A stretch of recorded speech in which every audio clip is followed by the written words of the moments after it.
Pronto, tá gravando. Amém. Mais uma aula do nosso curso, né, de o que é calvinismo, né, uma imersão aqui em alguns pontos importantes acerca do calvinismo, né, dos seus principais personagens, das doutrinas e de tudo que envolve, né, o pensamento calvinista, a teologia reformada e a teologia histórica nesses aspectos também, né. Nossa aula de hoje ela tem como tema, né, Francis Turretin e sua exposição, ou sua obra, né? Nós vamos sintetizar aqui, pincelar algumas coisas importantes acerca da vida de Francis Turretin e também da sua obra e da sua influência, né? Vou pedir ao Daniel que faça uma oração para a gente iniciar. Amém. Vamos orar. Senhor, nosso Deus, nosso Pai, nós te damos graças pela tua bondade, pela tua misericórdia. Graça damos porque o Senhor nos deu mais um dia de vida, o Senhor nos dá mais uma oportunidade, Pai, de aprender sobre a tua palavra, Senhor, em especial nesse curso sobre a tradição reformada, sobre a influência, Senhor, desses grandes homens piedosos, Senhor, que muitos se dedicaram para o estudo da tua palavra, Senhor, muito produziram, e nós podemos aprender mais também, Senhor, através da vida deles e dos ensinamentos, Senhor, que eles sintetizaram, Pai. Assim nós te agradecemos, pedimos que nos dê uma boa aula, que venhamos a ser cada vez mais instruídos, Senhor, com relação à tua palavra, para poder servir melhor, Senhor, nas nossas comunidades. Assim te oramos, em nome de Jesus. Amém. Amém. Só um instantinho, viu? Tranquilo.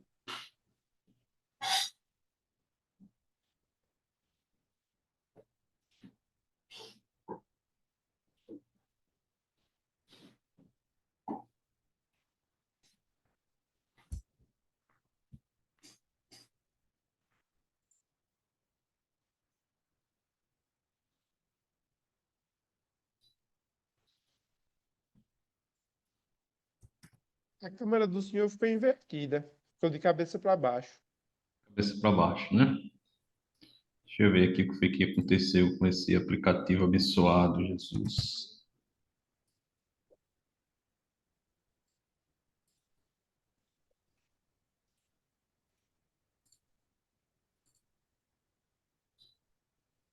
A imagem tá boa, tá bem focada, só tá de cabeça para baixo.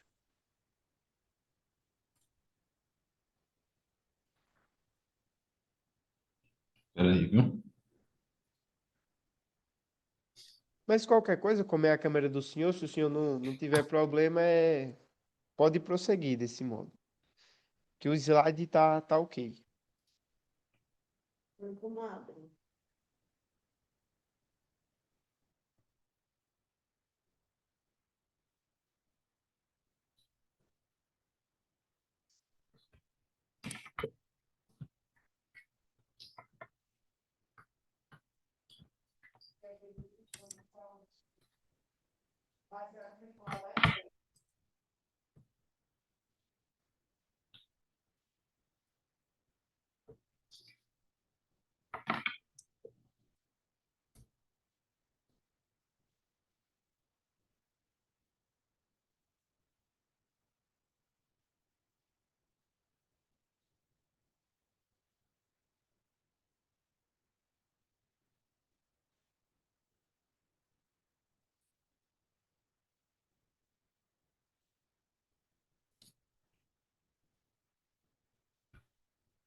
Nosso acabou avançando o slide. Tá no, acho que é no slide 3. Peraí, viu? Viu? Tranquilo. Aí, a câmera do senhor tá normal agora. Certo. Não está esticado não, né? A imagem. Eu tô achando normal. Não tô achando esticado, não. Enfim, vamos adiantar, né? Deixa eu ir aqui. Share. Isso. Pronto, o slide tá tudo ok.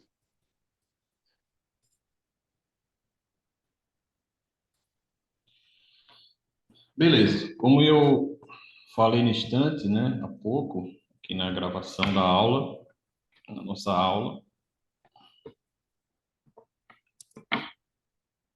a câmera hoje está abençoada, viu? Como eu falei há pouco, nossa aula hoje é sobre o teólogo Francis Turretin, né? A importância da sua obra, a importância da sua vida e sua influência. Né? A gente já está na nossa quarta aula do curso, né?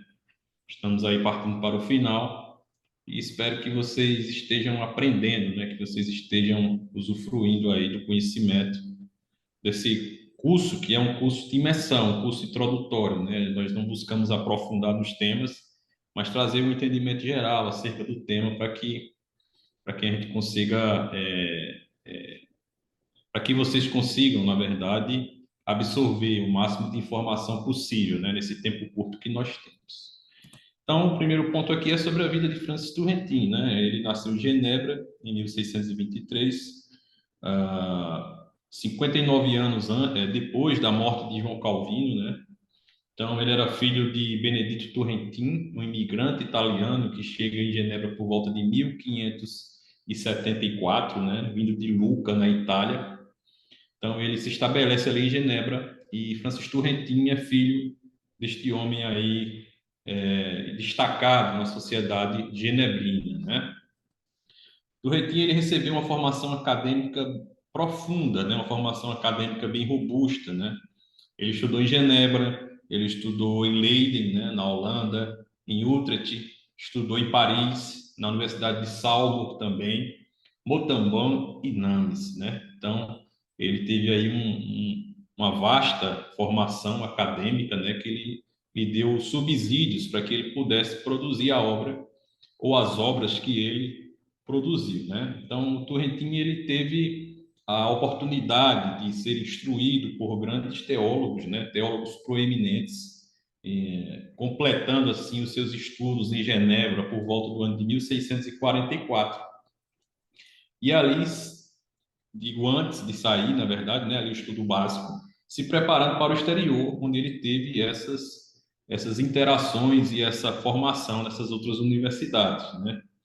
Então, ele teve a oportunidade de estar diante do conhecimento, ter contato com grandes mestres, né? Exposto aos principais luminares da teologia reformada na Holanda, né? Em Leiden, em Utrecht, também em Paris e em Salzburg, né? Então, o Turretin, ele teve ele foi agraciado, né? Com essas condições de formação, né? Que lhe rendeu a possibilidade de ser um grande produtor de teologia reformada, né? E ser também um grande influenciador e outros teólogos, né? E da defesa, especificamente da teologia reformada, né? Então, Turretin, assim como outros grandes nomes do calvinismo clássico escolástico, né? Como Girolamo Zanchi, como Músculos, como Pedro Martin, Theophilus Gale, né? Dentre outros, Turretin ele se senta nessas cadeiras, né? Ele está nessa prateleira aí dos grandes teólogos reformados, né? Do calvinismo clássico, né? Então, por volta de 1653, depois de se formar, de ter uma formação bem robusta, né?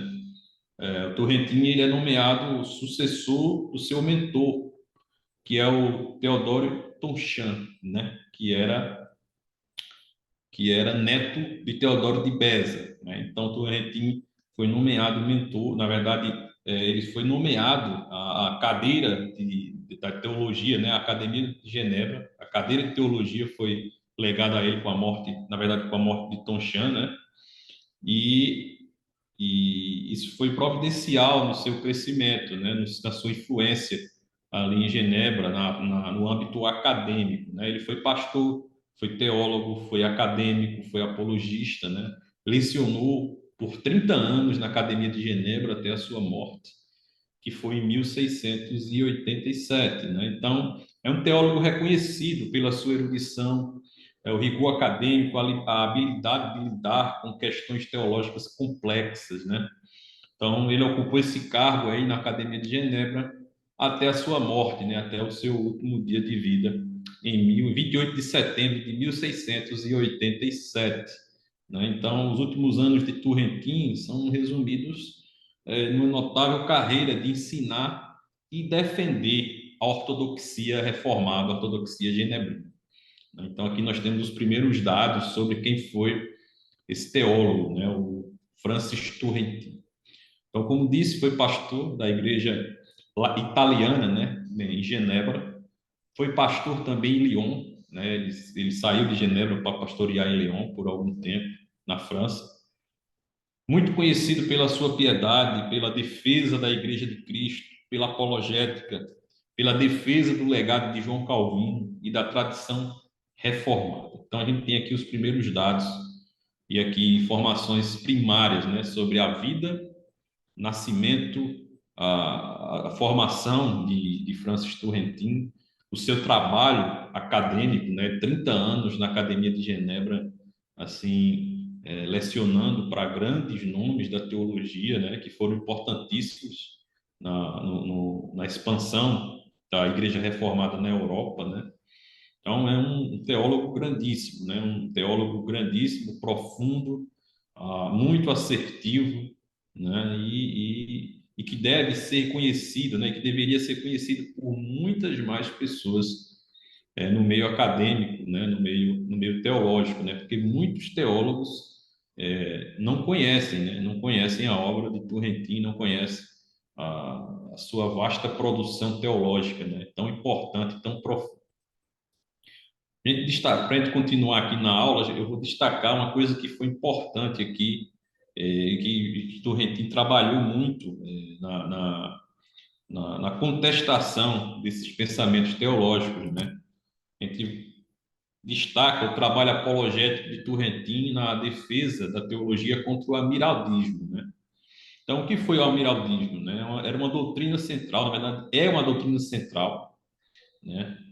Que nega, que na verdade defende uma expiação universal, né? O amiraldismo ele busca conciliar certos aspectos de teologia reformada com a crença na oferta universal de salvação por parte de Deus, né? Ou seja, uma expiação universal, em contraste, né, com a teologia reformada da doutrina da eleição incondicional. Então, o amiraldismo ele propõe uma visão em que Deus deseja a salvação de todos, oferecendo universalmente através da expiação de Cristo, né? Então, o Moisés Amiralty, né, ele buscava conciliar a soberania divina na eleição com a ideia de uma oferta genuína de salvação a todos, né? Uma forma sofisticada de formular um calvinismo de 4 pontos, né? Existe uma contestação nessa afirmação, mas um calvinismo de 4 pontos, né? Enquanto ainda se considerava um decreto eterno de eleição no seu pensamento, né?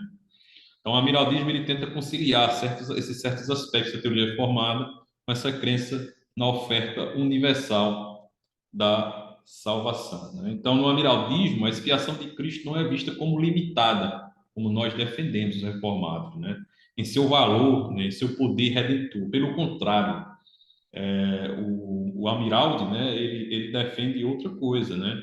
Ele considera ampla e suficiente a expiação para abranger todos os pecados da humanidade.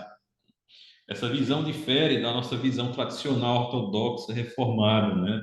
A expiação limitada da teologia reformada clássica, que afirma que a morte de Cristo foi intencionalmente destinada apenas para os eleitos, né? Redimidos completamente. Então, Francis Turretin tem um trabalho, né, junto com outros teólogos que vieram antes dele, que são contemporâneos dele, que eu vou falar aqui neste instante, nesse trabalho de apologética contra o amiraldismo, né, que estava crescendo ali na região, né, na França e também na Suíça, e que era uma ameaça à ortodoxia, né, pois pegava num ponto central, que é a expiação, né, a expiação, assim, causando um contraste à defesa da expiação limitada, né, dos 5 pontos do calvinismo, das doutrinas da graça, né. Então, nós vemos que existia esse conflito aí, né, o advento desse pensamento teológico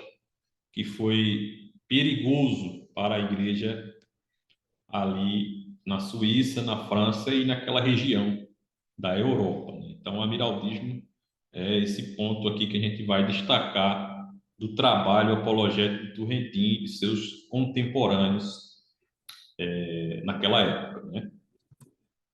Pronto. Em resposta ao crescimento do amiraldismo, nós temos um documento de fé chamado Teses de Genebra, né, de 1649. As teses de Genebra foram escritas neste ano em oposição a esse pensador, né, a esse pensamento, essa vertente teológica, soteriológica de Amirault, né? Então, essas teses de Genebra, foram escritas em 5 capítulos, né, bem parecidos, bem basados ali também nos cânones de Dort, né, escrita por Antoine Leger, que foi um dos pastores e professores teológicos da Academia de Genebra, que redigiu juntamente com Theodore Tronchin, né, Tronchin, se lê Theodore Tronchin, né, ele teve o Leffer, né, ele teve um papel importante, né, nessa apologia, nessa apologética, na verdade, nessa defesa contra esse pensamento equivocado, contra essa vertente teológica equivocada, né? Ele teve esse papel em conexão com 2 outras confissões reformadas também, né? Que eu vou falar já já. Ele foi ministro enviado de Genebra à Igreja dos Alpes Italianos, né? Esse Antoine Leger, ele também escreveu o prefácio da Confissão de Fé Valdense, de 1662. Juntamente com ele, o Theodore Tronchin, né, que era neto de Teodoro de Beza, né, o substituto de Calvino, redigiu também com ele essas teses, né? Ele foi um delegado enviado de Genebra para o grande sínodo de Dort, né, o Teodoro Tronchin, e grande mentor de Francis Turretin, né? Teodoro Tronchin é papel importante na vida de Turretin, né? O Teodoro Tronchin, ele estudou em Genebra, né, e na Basileia, teologia, em Heidelberg, em Franeker e Leiden, na Holanda, né? Então, ele teve uma formação também bem ampla, era um teólogo muito profundo, né? E muito bem embasado, junto com o seu antecessor na Academia de Genebra, né? Que é o Giovanni Diodati, que também foi importante, né? Na influência a Francis Turretin, né? E também nesse documento aqui apologético contra o amiraldismo, né? O Giovanni Diodati, que foi um teólogo genebrino e um dos primeiros tradutores da Bíblia para a língua italiana, né? Ele foi um dos formuladores desse documento chamado As Teses de Genebra, né? Então, 30 anos depois dos cânones de Dort, que foi fundamental no estabelecimento da fé reformada, foi necessário escrever esse documento apologético contra o crescimento do amiraldismo, né? Então, 30 anos depois dos cânones de Dort, esse documento é escrito contra esse inimigo mais sutil e perigoso, o amiraldismo, né? Então, esse documento ele tem essa estrutura, né? São 5 capítulos, né? O primeiro capítulo concernente ao pecado original, né? Contra a imputação mediada, especialmente ensinada pela Academia de Salomão, né? E Josué de Laplace. O segundo capítulo, né? Concernente à predestinação. O terceiro capítulo concernente à redenção e o quarto capítulo concernente à disposição do homem à graça. Então, esse documento tinha essa finalidade, né, de defender, de fato, a expiação limitada, de defender de fato, a soteriologia reformada ortodoxa, né, contra esse inimigo sutil que até hoje está aí, em muitas comunidades de fé, né, em muitas denominações, trazendo esse entendimento equivocado acerca da expiação, acerca da salvação, né? Então, se assemelhando ao mais famoso, né, o mais famoso documento chamado Cânones de Dort, nesse espectro aqui, do qual nós temos os 5 pontos do calvinismo, né? Essas teses de Genebra defendem essa teologia reformada, como eu já disse, a expiação limitada. Então, antes de Turretin, né? Antes de Turretin se estabelecer de fato como um teólogo mais completo e mais formado, né? De ter mais influência e de ter mais importância no cenário reformado, né? Esses homens aqui, esses teólogos, já estavam combatendo o amiraldismo, né? Combatendo a teologia, essa vertente teológica que foi criada, que foi sintetizada por Moisés Amiraldi. Então, esse documento é importantíssimo, muito necessário para que vocês conheçam, né? Não sei se ele está traduzido, creio que está traduzido, em algum lugar você vai conseguir encontrá-lo, né? Mas é um documento muito importante, histórico, né? Para se ter e também usar como meio de pesquisa e de consulta, Vai né? pesquisar por ele, procura como as teses de Genebra, É, as o documento. teses, as teses de Genebra, Pronto. documento Professor, chamado. qual é? Eu acho que o senhor vai chegar, né, nessa parte Hum, das obras mais relevantes.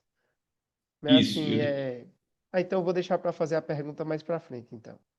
pronto. A gente vai falar sobre a obra magna, né, de Francis Turretin, né? Está mais para o final aí, que é o compêndio, né, que a gente tem aqui em língua portuguesa. Outro documento importante, podemos dizer, podemos chamar de produção, não produção, mas de contribuição de Francis Turretin para nesse trabalho de apologética, né? A Fórmula de Consenso Helvético de 1675, né? Turretin era conhecido, como eu já disse, como esse apologeta ferrenho contra o amiraldismo, né? Então ele, junto com mais duas pessoas, dois teólogos, né, foram os dignatários que produziram a Fórmula de Consenso Helvético de 1675, né? Então, como seu título extenso afirma, né, foi designada para condenar e excluir aquela modificada forma de calvinismo que emanou da escola teológica de Salmo na França, né, a escola de Salmo na França. Então, esse documento que foi aqui escrito por Turretin, né, e mais dois dignatários, tinha essa finalidade, anos depois, de ainda fortalecer esse trabalho apologético contra o amiraldismo, né? E qual era a finalidade? Em que está baseado esse documento, né? Ele tinha como finalidade defender a predestinação absoluta de Deus, a redenção particular de Cristo e a chamada efetiva do Espírito Santo.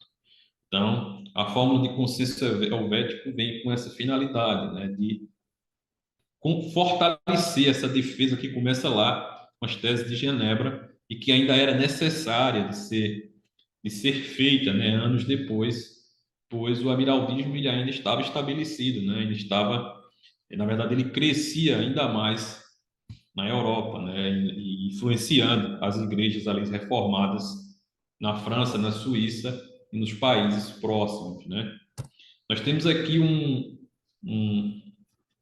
pedaço aqui do cânon 19, né?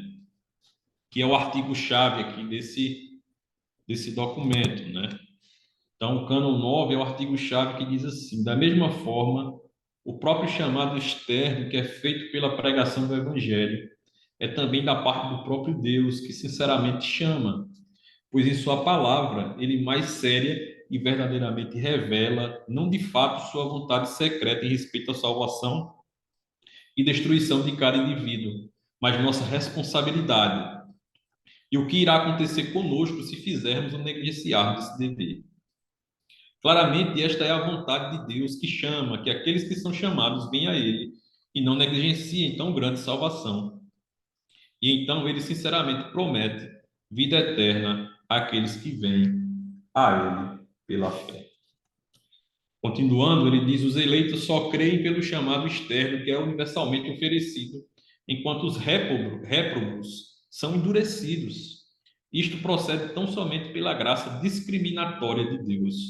Eleição pela mesma graça para aqueles que creem, mas a sua própria maldade nativa para os réprobos que continuam em pecado, que após seu endurecido e impenitente coração amontoam para si a ira para o dia do juízo e revelação do justo julgamento de Deus. Está no volume 4, na página 526 e 527. Então aqui a gente Isso é tem, disponibilizado é de domínio público, a fórmula do consenso helvético é sim, de domínio todos esses público. documentos são domínio público, né? Possivelmente você vai encontrar ele na internet aí, né? Então, esse documento aqui é um pedaço, né? Um trecho aqui do volume 4, né? Do cânon 9 da fórmula de consciência helvética, né? Onde ele defende, né? Onde eles defendem as doutrinas da graça, né? Onde eles defendem a salvação sendo de Deus, o chamamento aos eleitos, né?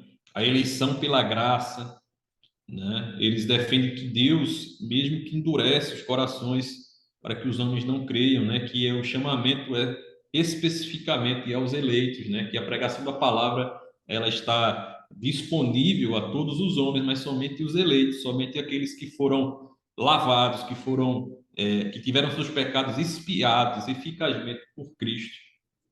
Na história são selados, né? São selados pelo Espírito Santo, né? Então, essa é a defesa aqui do consenso helvético, né? A forma de consenso helvético aqui escrita por Francis Turretin, né? É parecido com Então, o que o Owen vai defender no A Morte da Morte, na Morte de Cristo. exatamente, Esses conceitos reformados são bem tratados por ele ali. exatamente. Então, o que Francis Turretin, aqui o Heidegger e o Gernen, né, que foram que escreveram esse documento, eles aqui estão fazendo essa defesa e também rejeitando dois males, né? Um à esquerda e outro à direita, né? A Confissão Suíça Reformada não somente se opõe ao hipocalvinismo, né? Como nós vimos acima, mas ela também rejeita a heresia do hipercalvinismo, que é a chamada externa é para ser feita somente aos pecadores sensíveis, né? Então, como nós veremos, por uma consideração mais profunda, né? Nós vimos aqui nessa consideração profunda do cânon 9, né? Então, existe essa defesa, né? Os hipercalvinistas negam o dever de arrependimento e o dever de fé, sustentando que os incrédulos não são para serem comandados no Evangelho, né? A se arrependerem e crerem de maneira salvífica em Jesus Cristo. Então, a gente vê que esse documento de fé, essa confissão aqui, esse credo aqui vem para trazer esse entendimento, né? Para estabelecer nas igrejas, né? Nos reformados ali daquela região e daquela região da Europa, né? E se disseminou também para muitos outros países. Esse entendimento de que deveria ser rechaçado essa vertente teológica universalista, né? De expiação universal. Isso é um grande equívoco, né? E era ofensivo, de fato, a teologia reformada, a palavra de Deus, né, em primeiro lugar. Então, essa fórmula de consenso helvético vem com essa finalidade, né, de trazer esse entendimento, né? Professor, Vamos a... Oi. o senhor chegou a citar essa questão que eles faziam resistência também ao hipercalvinismo. Pelo que o senhor falou, o hipercalvinismo seria a exclusão da responsabilidade humana. Pelo que eu já ouvi Exatamente. que há sempre, às vezes há uma confusão entre pessoas que estão começando a ver mais sobre o calvinismo, né? Sobre Hum, essa questão de predestinação, principalmente por pessoas que cresceram em meio de outras doutrinas, né? Que eram contra a predestinação. É bastante comum a gente ver, por um momento, elas possam ficar confusas e façam essa defesa da exatamente, predestinação, excluindo toda a responsabilidade humana, que não é o que o calvinismo faz. exatamente. O que evidencia a nossa fé é a nossa vida. O que evidencia a nossa salvação é a nossa vida. Nós fomos salvos para as boas obras, não pelas boas obras. Então, nós devemos entender que a nossa vida, né, a nossa vida, aquilo que nós evidenciamos, é o que atesta de fato a nossa salvação. É o que atesta de fato que fomos salvos, que fomos regenerados, que fomos transformados pelo poder do Espírito Santo, né? Então, negar o dever do arrependimento, né? O dever de ter fé, né? Isso é um grande equívoco, né? Um pensamento acerca da doutrina calvinista totalmente equivocado, né? Que a gente deve rechaçar, que a gente deve refutar, né? De forma bem convincente, né? Pois temos,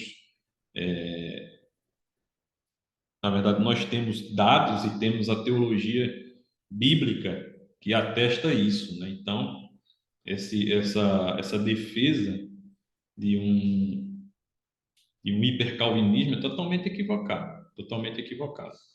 Quando você estuda de fato o calvinismo, você vê que o calvinismo ele defende outra coisa, né? Ele defende outra coisa. Ele defende salvação pela graça, né?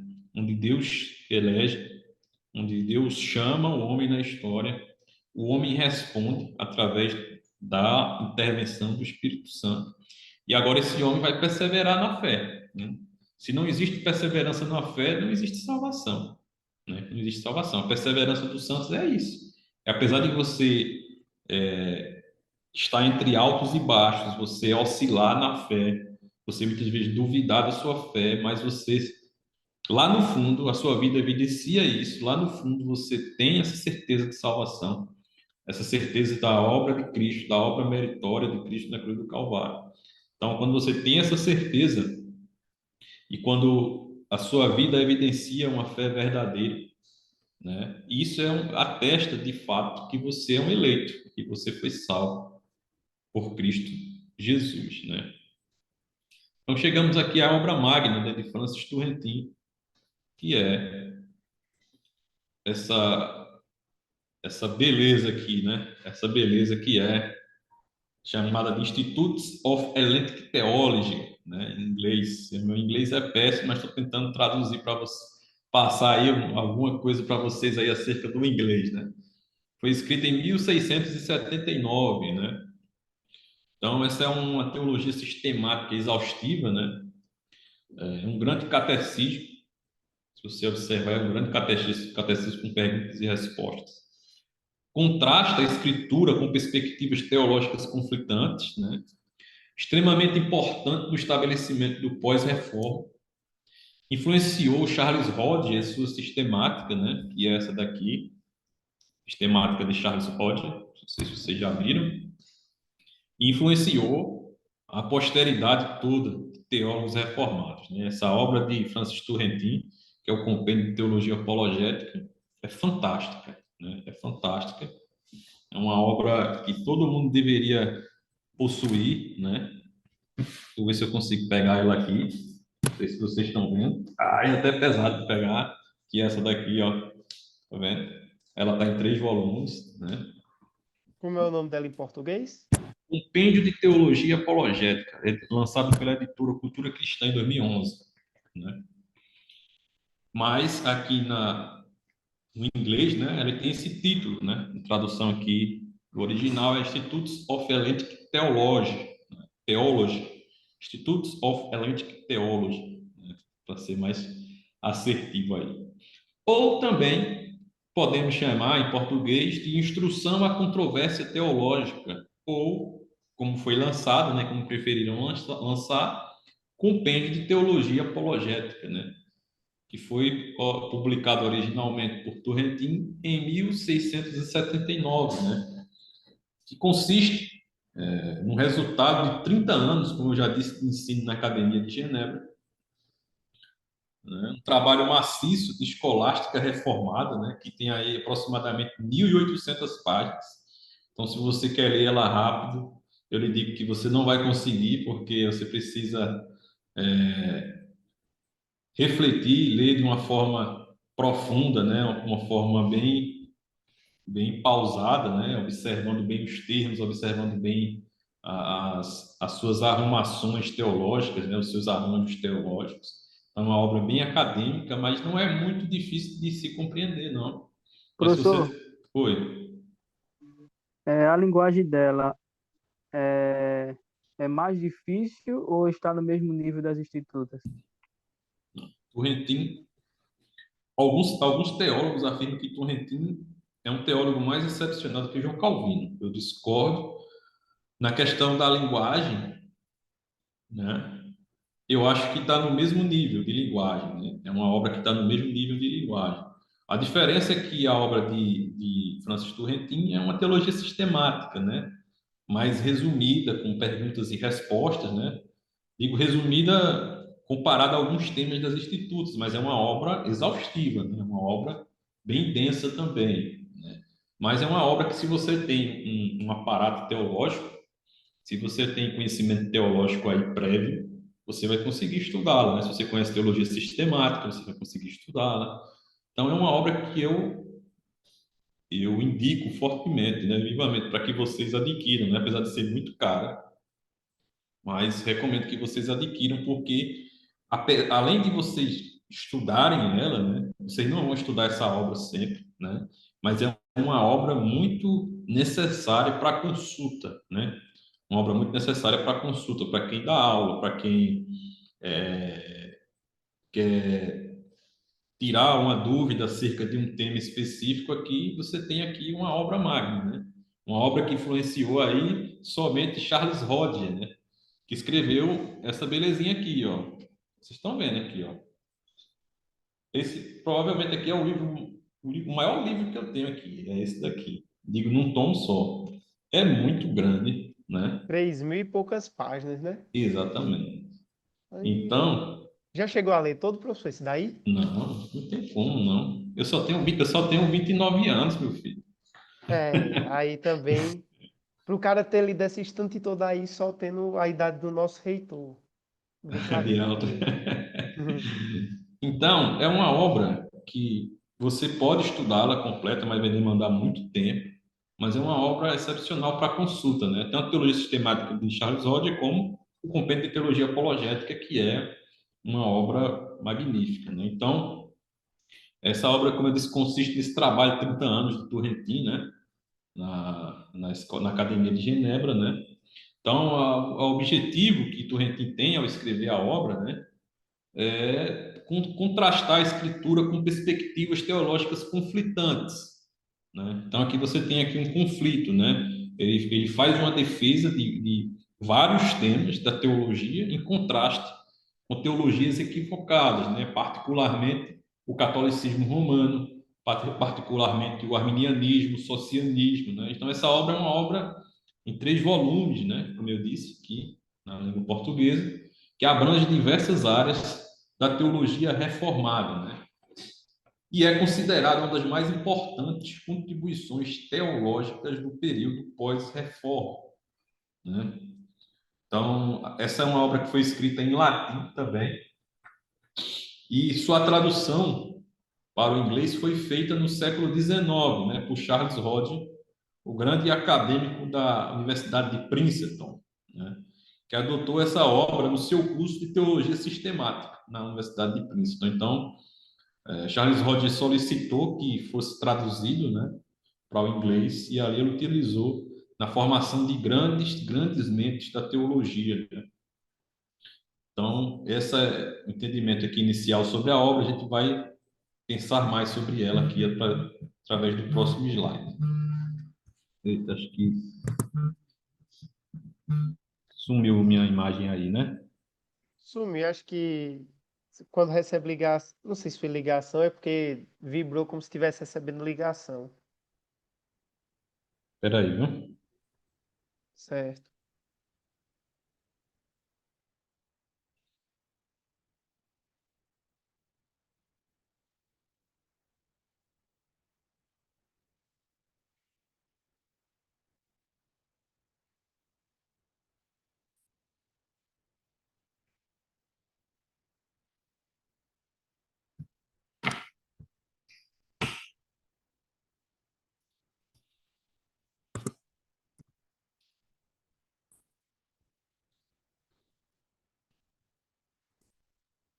Vocês estão me vendo de novo, né? Voltou aí? Voltou sim. Beleza. Então, como eu disse, uma teologia sistemática exaustiva, um grande catecismo, né, com perguntas e respostas, faz esse contraste da escritura com perspectivas teológicas conflitantes, como o catolicismo, o socianismo, né, e o arminianismo, né? Então tem aqui essa e também o amiraldismo, né? Então tem essas defesas aqui desses temas em contraste com essas teologias, com essas vertentes teológicas aqui. Então vamos para o próximo. Para a estrutura da obra. Eita. Eu acho que faltou aqui algumas citações, mas beleza. Bom, deixa eu voltar. Vou falar algumas citações que eu esqueci, que não apareceu no slide aí por alguma ocasião, mas estava no slide, né? O James Boyce, né, ele fala aqui sobre essa obra de Francis Turretin, né? Se o trabalho de um grande teólogo foi alguma vez justamente negligenciado, trata-se dos volumes de Turretin sobre a doutrina cristã. Recomendo de coração a pregadores e estudiosos em toda parte. Roger Nicoli, né, ele fala, transparece no trabalho inteiro e superior compreensão da verdade revelada em suas correlações. E John Frame também indica essa obra de Francis Turretin. Ele diz, fico impressionado outra vez com a grandiosidade da realização de Turretin. Pode-se encontrar um profundo estilo pastoral e devocional, né? Um ensinamento maravilhosamente edificante, né? Então, você vê que grandes teólogos, né? Grandes teólogos reformados, eles, eles falam acerca dessa obra como uma obra magna, né? Como uma obra extremamente profunda e importante no meio teológico reformado, né? Então, aqui na estrutura da obra, né? Volume 1 da obra, né? Torrentin aborda teologia, escritura, a trindade, decretos divinos, criação, providência, anjos, o estado original da humanidade, pecado e livre-arbítrio, né? Então, esses são aqui os temas aqui do volume 1, né? Do primeiro livro. Tem essa arrumação aqui, né? Tem essa estrutura, né? Então, você vê uma estrutura bem parecida com a teologia sistemática, né, que nós temos aqui, né? Teologia, escritura, trindade, decretos divinos, criação, providência, anjos, estado original da humanidade, pecado, livre-arbítrio, né? Então, é uma estrutura bem parecida com a teologia sistemática, né? Já no volume 2, né, o Turretin aborda a lei de Deus, a aliança da graça, a pessoa e o estado de Cristo, seu ofício como mediador, vocação e fé, justificação, santificação e boas obras, né? São os temas do segundo volume. E no volume 3, né, que Torrentinha já finaliza aqui o seu pensamento abordando a igreja, os sacramentos e a escatologia, né, a doutrina das últimas coisas. Então, essa aqui é a estrutura acerca do compêndio de teologia apologética, né, os temas principais aqui destacados, né? Então, a importância dessa obra de Torrentin, do compêndio, reside em sua abordagem sistemática, né? Sua abordagem sistemática, organizada e rigorosa da teologia reformada, né? Então, como eu disse, a obra é dividida nessa arrumação, mas ela tem tópicos menores, né? Tópicos teológicos específicos, explorando de maneira abrangente questões relacionadas à doutrina cristã, né? Incluindo a teologia propriamente dita, a cristologia, soteriologia, como uma teologia sistemática, né? Eclesiologia e os temas aqui que já foram ditos, né? ele estrutura nesses temas discussões em forma de perguntas, respostas, colocações, né, abordando objeções e refutando pontos de vista contrários, né? Ele é tão exaustivo no seu entendimento que tem frases que duram uma página toda, né? Tem frases que duram uma página toda. Então, é uma obra bem densa, como eu disse, né? Ele aborda objeções, refutando pontos de vista contrários, né? Isso torna essa obra uma defesa, como eu disse, robusta, né? E convincente de teologia reformada, né? Então, é uma obra valiosa por sua clareza e organização. Torrentin aqui apresenta tópicos teológicos de forma lógica, né? Forma lógica permitindo que os leitores compreendam e se aprofundem, né? A finalidade dessa obra é um aprofundamento, né, nas complexidades da teologia reformada. Não é uma obra introdutória, é uma obra exaustiva, né? Então, se você quer estudar, de fato, esses temas, né, você começa com as teologias menores, né? Teologia sistemática, tem o Gruden, tem o Grudinho, né? Chama aí o Grudinho, que é o filho do Gruden, né? Tem a teologia sistemática de Berkhoff, né? Tem a do Alistair McGrath também. A Tem, sistemática recentemente que foi editada, que tinha lá de Gruden, né? Mas é do filho dele, no caso? não, eu digo que é Grudinho porque ele é menor, né? Ele é uma síntese do grande, né? Ele Ah, é uma é. síntese da sistemática de Gruden, né? Ah, sim, Então, sim. entendeu? Então, nessa obra aqui mais complexa, né? Essa obra aqui que eu posso dizer que é mãe de muitas teologias sistemáticas, né? Mãe de muitas teologias sistemáticas, uma obra rigorosa, né? E clara e profunda teologia sistemática que influenciou não só Charles Hodge, né? Mas influenciou significativamente o pensamento teológico reformado ao longo de todos esses séculos, né? Do século XVII até aqui, né? Uma obra que continua sendo estudada e apreciada por estudiosos, por teólogos, né, interessados na tradição reformada. Então, é uma obra magnífica, uma obra fantástica, né? Então, a influência do compêndio pode ser vista ao longo dos séculos, né? Especialmente entre os teólogos de linha reformada. Então, essa obra do Turretin serviu como referência, né, como ponto de partida, como eu já disse, para muitos teólogos e estudiosos posteriores, contribuindo para essa solidificação, para essa consolidação, para esse desenvolvimento da teologia, né? Foi importante para as academias também que tiveram essa obra e puderam ensinar esses pontos, esses temas, essas doutrinas, né? De forma mais organizada, de uma forma mais sistemática, de uma forma mais didática, né? Para os seus alunos, né? Então, essa obra foi providencial, né? Contribuindo nessa consolidação, desenvolvimento da teologia reformada, tanto na Europa como também nos Estados Unidos, né? E também no nosso país, né? Apesar dessa obra ter sido traduzida somente em 2011, em língua portuguesa, essa obra chegou muito antes no Brasil, né? Apesar dela ter essa edição aqui da editora Cultura Cristã, né? Vou mostrar direitinho aqui para vocês, ó. Compêndio de Teologia Apologética, que é o volume 2, né? São 3 volumes. Então, apesar de ser traduzida somente em 2011, essa obra chegou muito antes no Brasil, né? Através da influência de teólogos e missionários americanos aqui na plantação das igrejas reformadas, né? Principalmente os missionários presbiterianos, né? Por incrível que pareça, né? O fundador da igreja presbiteriana, né? O Ashbel Green Simonton, né? Ele foi aluno do grande Charles Hodge, né? Que fez a tradução dessa obra para o inglês.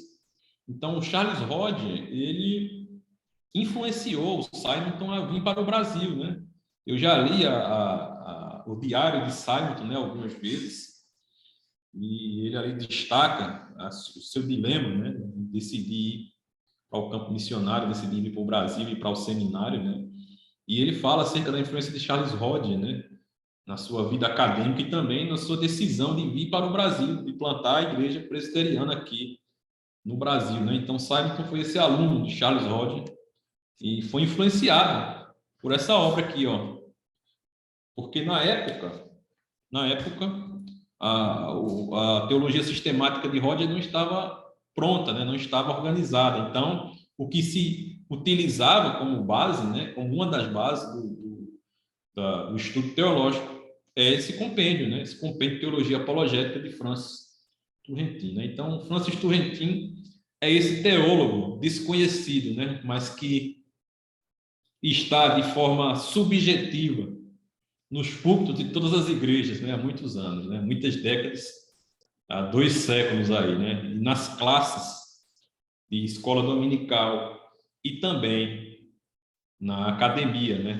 Nos seminários teológicos, né? Então, esse teólogo desconhecido da maioria, mas importantíssimo na formação do pensamento reformado, na formação dos teólogos posteriores e na defesa da fé ortodoxa, né? Se a gente pode definir alguma coisa acerca de Francis Turretin, é que ele é alguém que dedicou a sua vida à defesa, ao esclarecimento da verdade da Escritura, né? E que dedicou a sua vida a isso, né? Então é isso. A nossa aula teve esses pontos aí, né? Essa imersão aí não tão profunda acerca de Francis Turretin e suas principais obras, né?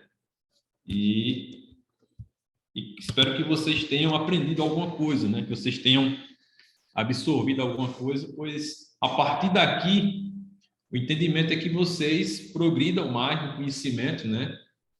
Se puderem adquirir a obra, se não puder, compre em e-book, né? Tem em e-book, né? E leiam e usem e produzam teologia, né? Através da sintetização, né? De Francis Turretin, dessa sintetização da teologia, que é tão magnífico e tão necessário e importante nos dias de hoje também, né? Alguém tem alguma pergunta, alguma colocação, alguma coisa a falar, a agregar à nossa aula? A oportunidade está agora com os teres.